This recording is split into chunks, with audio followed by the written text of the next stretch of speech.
আমরা রাখবো, তার বিরুদ্ধে আমরা কি করব?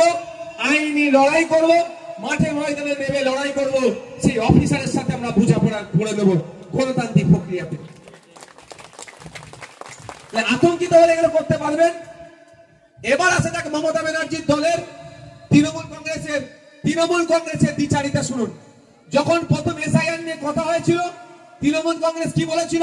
যে এসআইআর করতে দেব না। আর আমি তখনও বলেছি, যেটা আজকেও সেটা বলছি তো ভাই, আমি তখনও বলেছি যে আতঙ্কিত হবেন না, আজকেও বলছি আতঙ্কিত হবেন না। আতঙ্কিত হলে সমস্যার সমাধান হবে না। আমি আপনাদের একটা শুধু কথা বলি, সাপে কামড়ে মারা যায় আপনারা জানেন তো?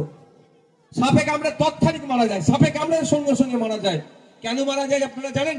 সাপের বিষয়টা মরে না। মেডিকেল সায়েন্স বলছে হয় 60 মিনিট বা 90 মিনিট সাপে কামড়ানোর পরেও এর মধ্যে যদি ট্রিটমেন্ট করেন সাপে বাঁচানো সম্ভব। কিন্তু সাপে কামড়ানোর সঙ্গে সঙ্গে মারা যায়, এরকম ঘটনা ঘটেছে। কেন বলুন তো? আতঙ্কে নার্ভ ফেল করে, হার্ট ফেল করে, সাপে কামড়েছে